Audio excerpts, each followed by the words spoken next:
Yeah, it's Mindset Cafe, we all about that mindset. Gotta stay focused, never settle for less. It's all in your head, how you think you manifest. So get ready to rise, cause we about to be the best. Gotta switch it up, gotta break the old habits. Get your mind right, turn your dreams into habits. No negative vibes, only positive thoughts.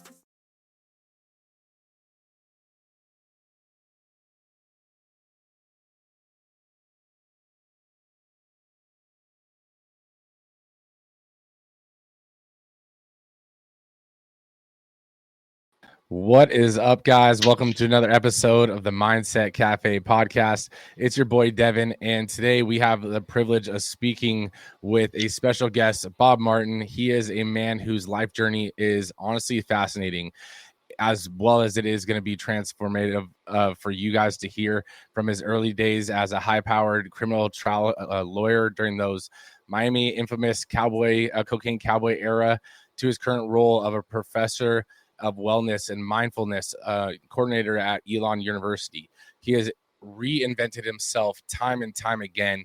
And honestly, that's what we're all about here on the Mindset Cafe. As you guys already know, it's about making your life, filled with purpose, making you 1% better every single day. And what better way to do that than learn through someone else's journey and help you overcome your obstacles. So with further ado, Bob, thank you so much for taking the time out of your day. Oh, happy to be here. Thanks for having me. Thanks for all the work you do in putting podcasts together. Such an act of love. Thank you so much. Of course. So let's dive into it. I mean, obviously the first thing, I have to ask, because I've seen the Netflix, documentaries and stuff like that. And even my dad said he remembers that era, of the cocaine cowboys and stuff. So let's dive into your career as a trial lawyer, a mob lawyer. What was that all like, and how did that all begin? Whoa. Well, it all began from a prosecutor's office, starting out, my career coming out of law school. A lot of people, for the first time, they get a job, either with the prosecutor's office or the public defender's office to get their teeth cut, so to speak. But I really took to that office, and my boss was Janet Reno, and she actually wound up being the attorney general in the Clinton administration and was responsible for this terrible situation that happened at Waco, Texas. That was, if anybody heard about Waco, Texas, that she was the person from the government that was involved in that situation. But anyway, wound up filing a civil case against money laundering case against the mob, and wound up hitting them for a lot of money. Went out in private practice shortly after that, and they came to me, and they basically said, you hit us for a lot of money, and you got to be good to do that, and we want to start sending you some clients. So instead of being mad, it was a matter of mutual respect. Let's call it that. So basically you're on the prosecutor side, and then you went over to the defense side, is what it sounds like. Right. And so instead of them being mad and coming after you for basically prosecuting and taking their money, they're like, you obviously know your stuff. That means you can defend it as well. So what was going through your head during that time? Because obviously being on one side of the table and then getting approached by it, and it's still a business opportunity as well. What was going through your head at that time? You mean in terms of at one point being kind of on the side of justice and victims and protecting the hurt to the ones who are now defending the criminals? And what was that like to switch my head over like that? Is that what we're talking about? No, not specifically going from prosecuting to defense, in terms of like that specific genre of client, right? Because I found them enchanting, actually. I found them, they don't have a police. They can't call the police if somebody does them wrong. So that means if they're going to do business, and most of the time they want to do business to do business. They don't want to do business just to be mean or to commit crimes or to hurt people or like. They just want to do business, and that means trying to keep things going as smoothly as you can. And one of the ways you have to do that is you have to be good for your word, because there's nobody that you can call up and say, this guy broke the contract, I want to sue him. You can't do that because it's an illegal contract, So so I found them to be enchanting and good for their word, and pretty much just like everybody else, except they had a different kind of business that they were in. That's so, it's so interesting, because nowadays you see so many different documentaries on different things, like the cocaine cowboys, or like Narcos, or like all these other things. I've seen some of the mob ones as well, and you see a side of them. It's like the family, and they're so just regular people. But then there is that other side to their lifestyle that necessarily you can't call the police, like you said, and Right. there's different ethics and yeah. As long as you're good for your word. But if you cross them, if you're a rat, if you're somebody who breaks your word, well, then they can get pretty nasty.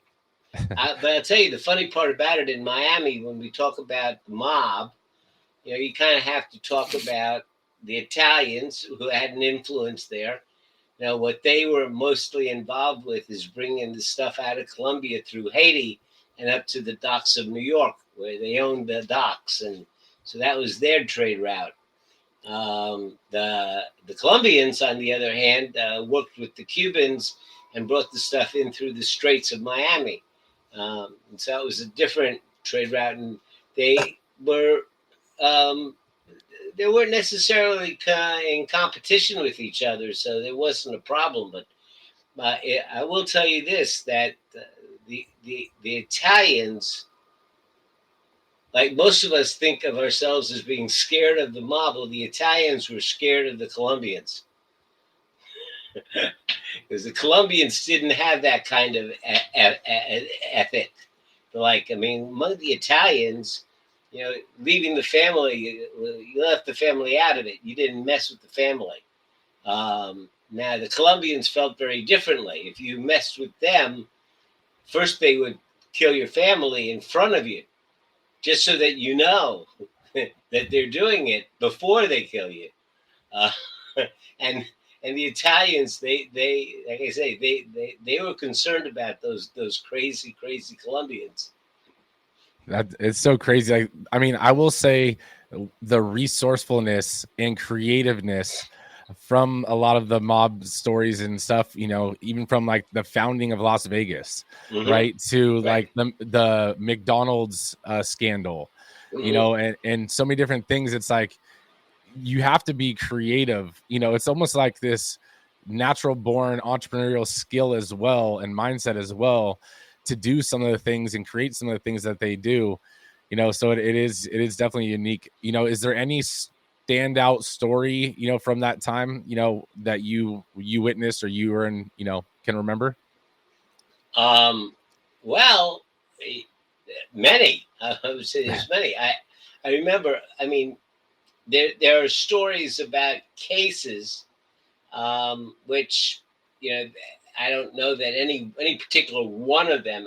Mostly they didn't ask me to be like consigliere. They didn't ask me to be like the inside advisor who was really privy to everything. I was somebody they referred middle management, the wholesalers and the retailers and the mules.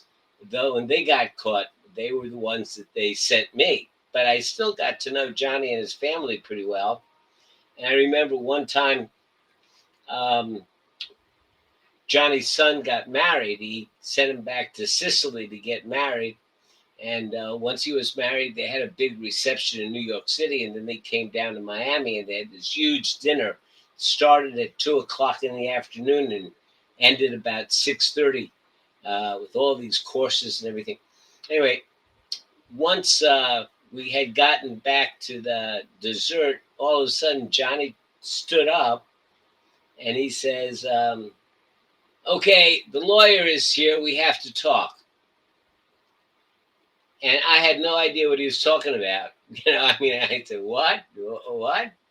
And what happened was all the women grabbed all the children and took them out of the room and closed the double doors.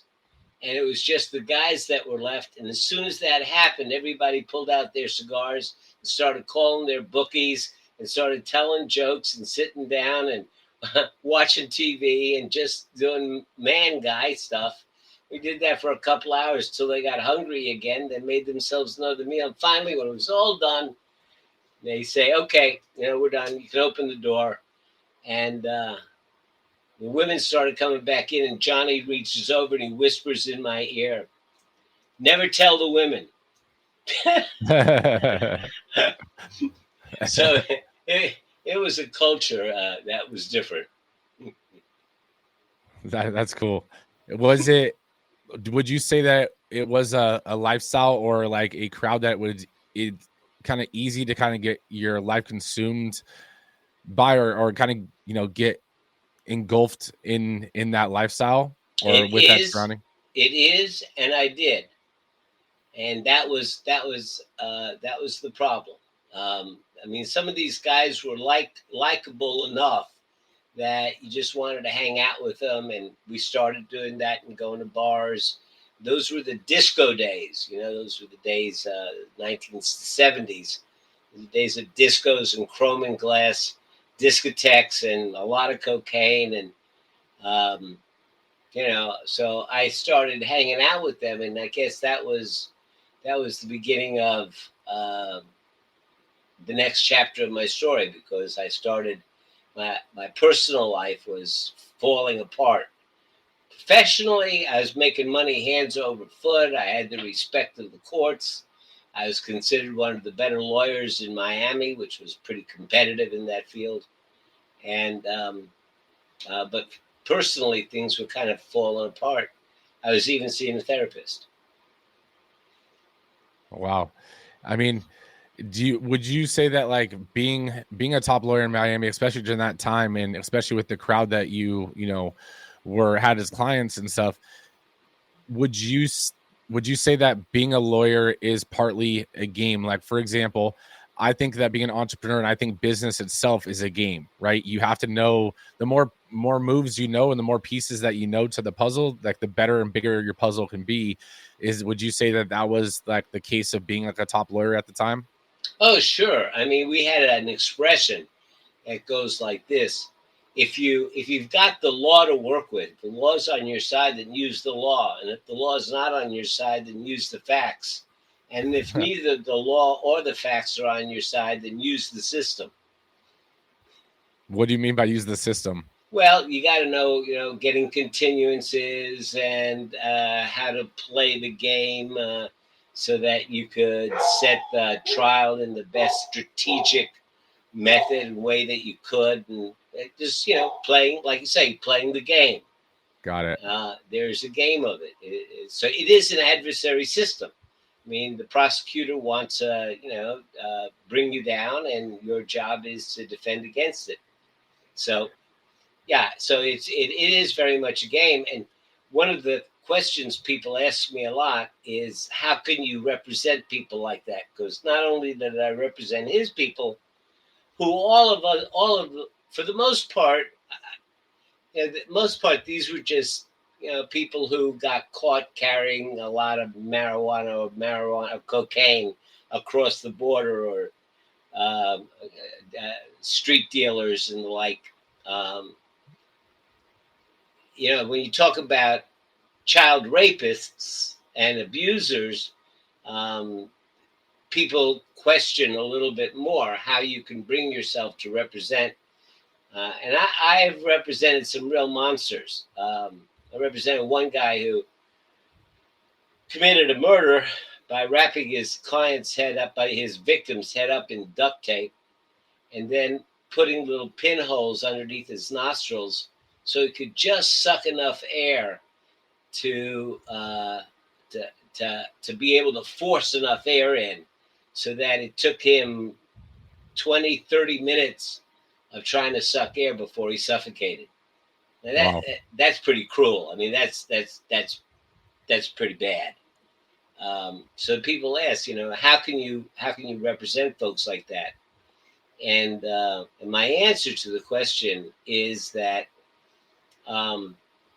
it's the worst of them that need representation the most, because the people would like to string them up without a trial. They would just like to grab them out of the courthouse and string them up because, the personal antipathy towards them is so great. And the prosecutors they want to string him, they want to cut and quarter them.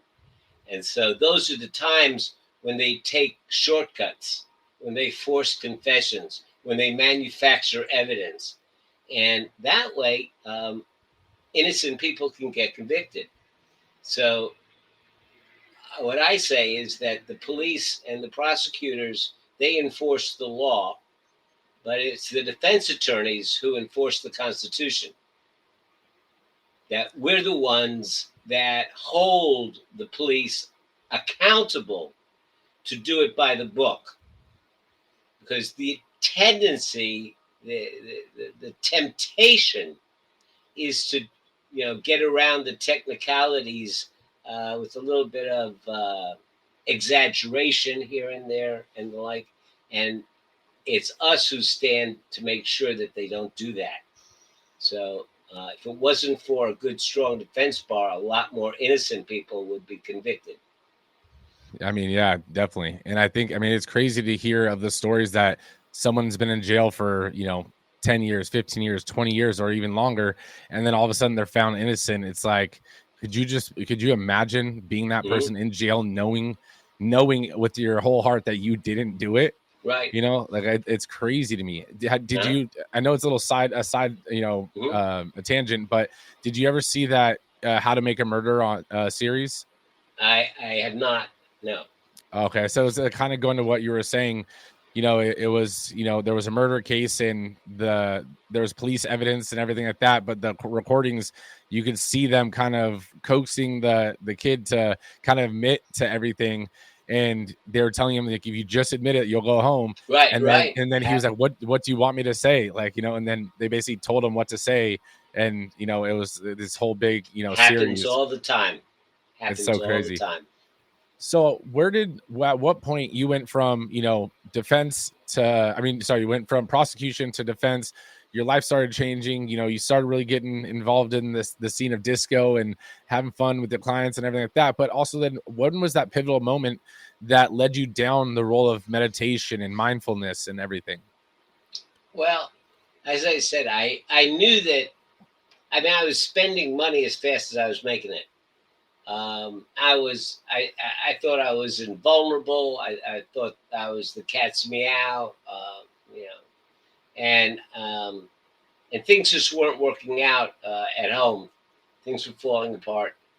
I had 2 kids, and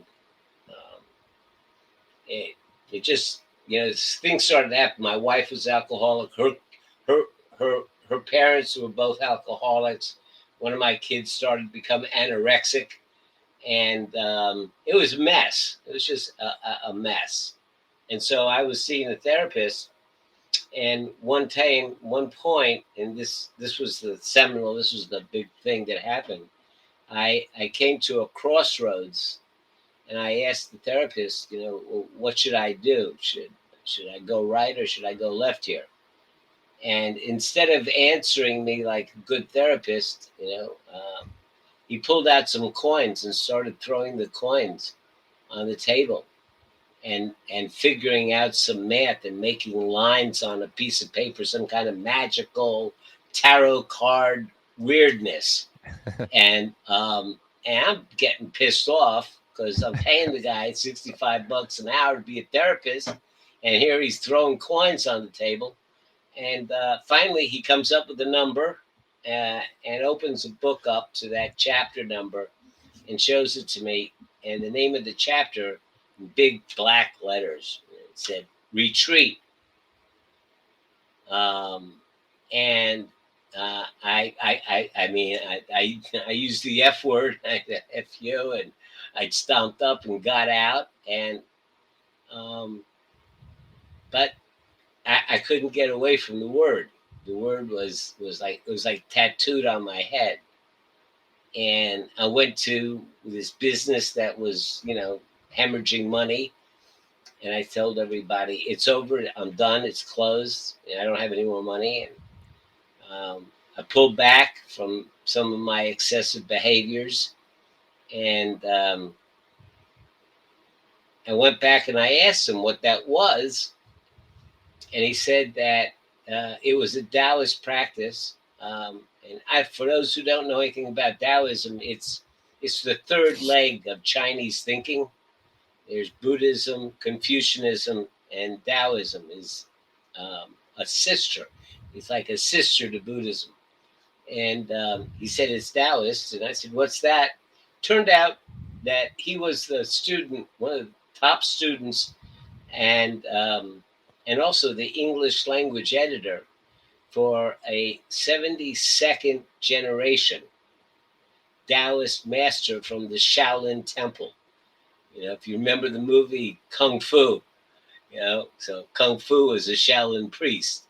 But this guy was the real thing. And he came to Miami, and from the moment I met him, I just knew that I wanted what he had. He's just one of those guys where he was quiet, and when he listened to you, you knew that he was listening to you. And he didn't say a whole lot, but when he did open his mouth and say something, it was the perfect thing to be said. And in a funny way, if you played hide and seek with this guy, you could never find him. He was just absolutely amazing. And so I started learning, and from him I joined the little Taoist group that we had in Miami, and I studied under Master Ni. He came to Miami every couple of months and spent a week there. And in the meantime, there was George and the little group that we had. And you start to intentionally cultivate things like loving kindness and compassion, wisdom, and the ability to be introspective and it changes you. So do you think that, or when you say intentionally, do you mean through meditation, or how do you intentionally, dive into those things? So in Taoism is much more contemplative than meditative. It's much more I guess the foundational belief of meditation is that there is a give and a flow to life. The whole symbol, the Tai Chi, which we all recognize, the white and the black with the dot in it. Mm-hmm. Most people don't realize that the white dot in the black in the white dot, which is the yang in the yin, is not a dot, it's a seed. And that seed grows, and the yang takes over the yin, and the yin takes over the yang, which is the symbol of the fact that the universe cycles. Day turns to night, night turns to day, summer turns to winter. But what most people don't get is that same cycling occurs in our lives in terms of good times, go down, and bad times go up. And the proof of it is that you've never experienced bad times that have gone on forever. They always come to an end, and things always get better. And when things are really great, they never last forever. And so what Taoism is about recognizing that cycle and where you are on the cycle and acting appropriately for it. We asked Master Ni once why they call him master, right? Well, why do they call you master? And he said, well, because I have mastery of life. And I go, okay. So what does mastery of life look like? And he came up with, I guess, the perfect definition. He said, when you can interfere with things the least and have the greatest impact, you become masterful. You interfere with things the least, yet have the greatest impact. It's kind of like you swim into shore. If you swim hard when the water's going towards the shore, but when it's going against the shore, if you just hold your spot, you don't want to get swept out to sea, and you don't want to waste your energy by fighting the tide which is going against you. So if you align yourself with it and you just hold your spot and wait, and when it turns around and goes towards the shore, you swim again and wait and swim again. Then by the time you get in, you've used the least amount of energy. You've been as effective and efficient as possible. You've accomplished your goal, but you've done it with the least amount of interference that you can. And he said that if you can live life that way, if during the times when there's great opposition, you hold and wait until you have opportunities to make an impact, and then when you do have the opportunity, you move forward decisively. If you could live life that way, then you've gained some skill. So that was a lot of good learning. It wasn't until I came to North Carolina and I started attending Buddhist services. Now, Buddhism is much more meditative, and that's when I started meditating. Okay. Mm-hmm. And I noticed, the bracelets and stuff that you're wearing. And does that, is that go? You're not. I've seen other people with them and stuff like that, and some obviously might be for fashion, for others. But with everything that you have going on, do those represent something? Are they symbolic? Some of them are, and some of them are just artistic. Yeah, because I like the color. I just love color, and I just love to have color. I often look at ladies' diamond rings, and I say, I wish that we wore them because I think diamonds are so cool. I think they're just neat, So some of these come from Buddhist temples, and they come from very important situations, and they remind me of that. But some of them are just for fun. Okay. No, because I know like some people, I had a client, that him and his parents sold like the crystals, I guess, Mm-hmm. but like natural like rocks and like some are huge statues and all this kind of stuff, and each one has a different, Mm-hmm. this court does these things. So and that's why I was kind of thinking of the bracelets, and that's where I think I was kind of misled. But Right, do right. you believe with everything that you've learned thus far and stuff? Do you believe in the crystals, or is that something that's completely different? Um, I believe that there is a group of people to whom that's very important stuff, and it works for them. The answer is I don't know. I don't know. There's so many paths to wisdom, that you find the one that works for you, and there's so many others, and I would never deny them. I just don't know about them. And it's certainly the folks who understand the particular energy and how those crystals resonate and how they affect your personality certainly makes sense to me.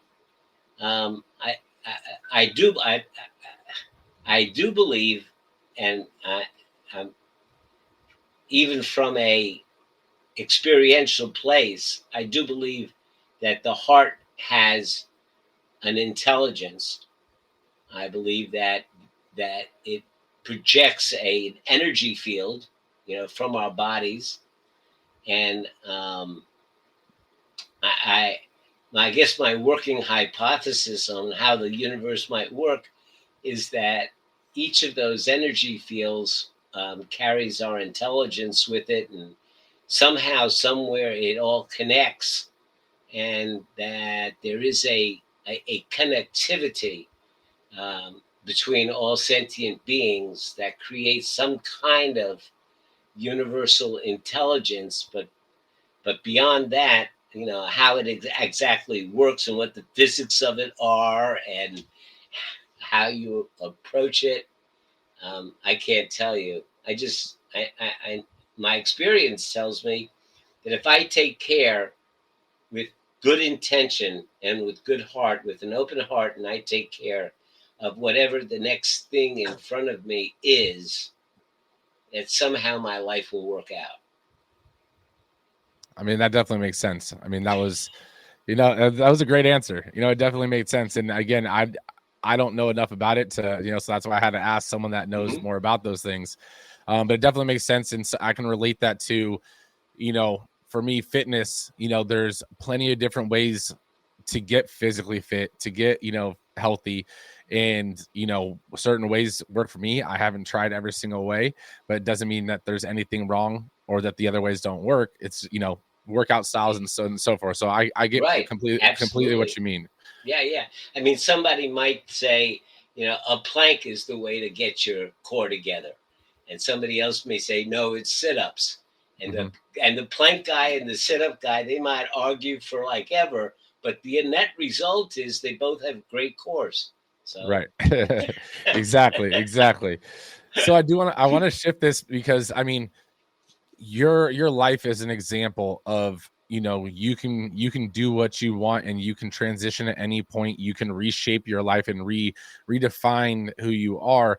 So for people that have limiting beliefs, right, or feel that they're stuck, or that they're stuck in a fear or self-doubt, what would your advice be, or how would you help them break free of those limiting beliefs?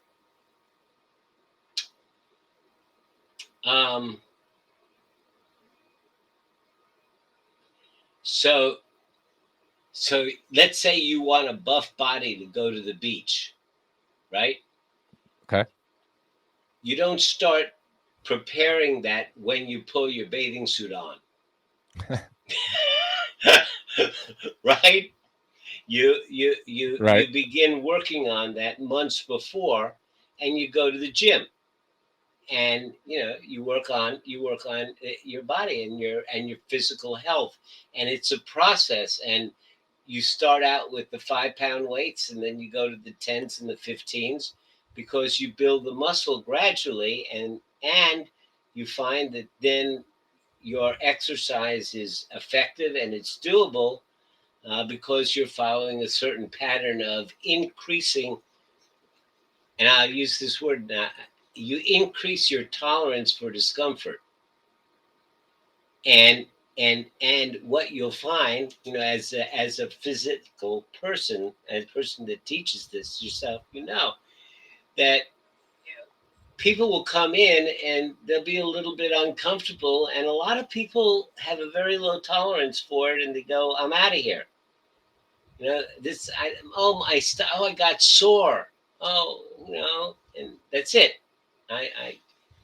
And the whole thing to leading a happy life is to build up your tolerance for discomfort, so that you can engage in more things and not let that discomfort get in your way and stop you and limit you from doing the things that give you joy. And so it's no different from the mind. There's very little difference. You build up muscles. We don't call them muscles, we call them neural pathways, but it's the same thing. You physically build them up. I'll give you a very interesting example.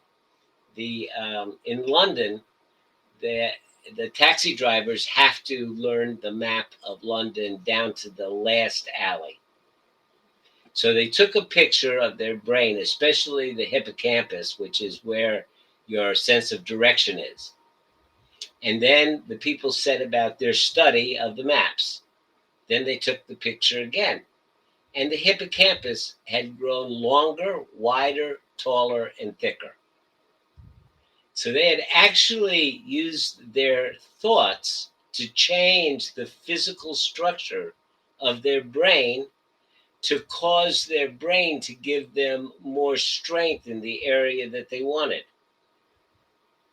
This is how different is that from working out with going to the gym?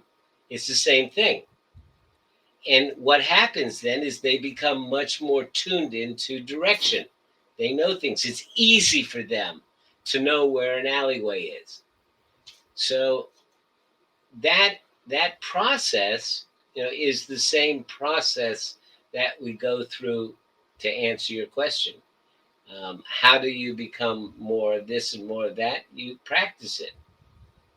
So what would you say if someone is, because a lot of it, from what you're saying and what I believe as well, is that, like you said, which I love the analogy, and I love the you don't start by, you don't start when you're putting on the swimming suit, and it's so true, right? And but so what I think is a lot of people also get so overwhelmed by the process and the fact that some things take a sense of delayed gratification, or you just having to put in work without seeing immediate benefit or immediate results, right? And so what would your advice be? Because I mean, you haven't become the mindfulness teacher that you are today off of that one lesson, right? Or that one experience. So someone that is going through the process right now, that is either feeling burnt out or feeling stressed because they feel like they're not progressing forward, or maybe feeling lost because their journey seems like it's not going anywhere, what would your advice be for someone struggling with that? Mindset is I mean, I can get into specifics, but ultimately it comes down to mindset. I think that if you classify it as acute and chronic issues. So I'm going through something, I'm overwhelmed right now. I got to solve that sense of overwhelm. Well, there's stuff that you can do. You can do box breathing. You can do counting breathing. There are relaxation techniques. Heck, you can put on a nice piece of music and sit in an easy chair, and you can purposefully slow your breathing down. And there's something called the vagus nerve that will take that sense of safety and move it through your body. So there's lots of little techniques that you can deal with an acute situation where I need a solution right now. I got but you. If you also recognize that there is a chronic stress, a chronic discomfort, unhappiness that is permeating through society these days, and that most of us are part of it. And you say, I want to deal with the chronic issue. Okay. Then you got to go to the gym. Okay. There's nothing, or there's no way around that. And you start by learning, you start by being curious. How do I do this? Where do I go? You might read books. You might do apps. You might have fits and starts. I did.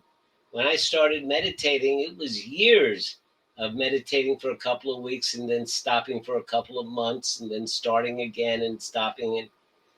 I will say this, that just like having a trainer in the gym, there ain't nothing like a coach. There's just nothing like a coach. I mean, that makes all the difference in the world. First of all, there's accountability. And second, there are the tiny little adjustments that a trainer will give you, like you're doing a bicep. They say, well, let's hold our elbows steady against our waist. Because when you don't, you're using your shoulder. If you can keep your elbows steady, now you're using your bicep. And it's just that little bit of, adjustment in the movement that's going to make the outcome and the product of doing what you want to do that much more effective. And the same is true, for a meditation coach. There's No, the little bit of adjustments and little things to think about. And a coach might say to you one day, let's say, you're being overwhelmed by all the stuff that you have to do.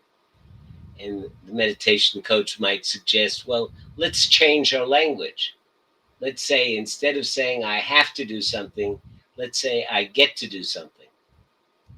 Yep. That little bit of change of language. I have to go to work. I get to go to work.